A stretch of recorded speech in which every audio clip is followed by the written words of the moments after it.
কলকাতা হাইকোর্টে আজ এসএসসির বহু চর্চিত 10 নম্বর মামলার শুনানি ছিল।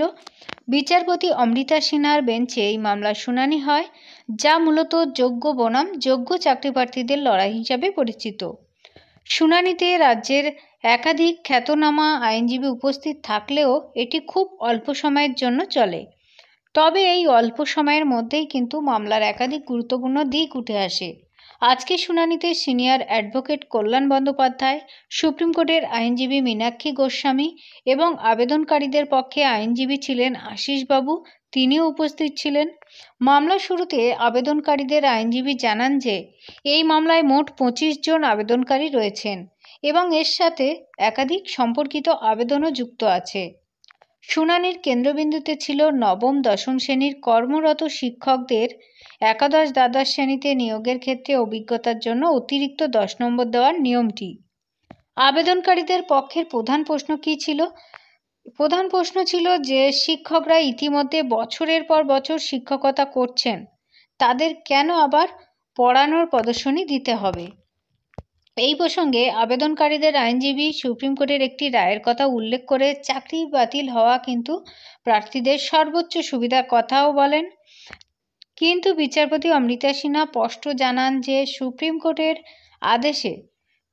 কোর্টের আদেশে সরাসরি কিন্তু চাকরি বাতিল হওয়া প্রার্থীদের সর্বোচ্চ সুবিধা দেওয়ার মতো কোনো নির্দিষ্ট নির্দেশিকা ছিল না, বরং নিয়োগ প্রক্রিয়ার স্বচ্ছতার সাথে এবং যথাযথ বিবেচনার মাধ্যমে সম্পূর্ণ করার কথা হয়েছিল। বিচারপতি আরও বলেন, নিয়ম তো নিয়মই। এই নিয়মটি 10 নম্বর সংক্রান্ত ইতিমধ্যেই সুপ্রিম কোর্টে চ্যালেঞ্জ করা হয়েছে। এর থেকে স্পষ্ট বোঝা যায় যে এই বিষয়টি শীর্ষ আদালতেও বিচারাধীন রয়েছে। অন্যদিকে স্কুল সার্ভিস কমিশনের আইনজীবী এই রিট পিটিশনের গ্রহণযোগ্যতা নিয়েই কিন্তু প্রশ্ন তোলেন। তাদের যুক্তি, পরীক্ষার্থীরা নিয়োগের সমস্ত নিয়মাবলী জেনেই পরীক্ষায় বসেছিলেন, তাহলে এতদিন পর তারা এই নিয়মকে কেন চ্যালেঞ্জ করছেন?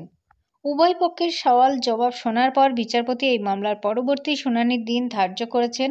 আগামী 12ই নভেম্বর এই সংক্রান্ত একাধিক মামলা একসাথে শোনা হবে।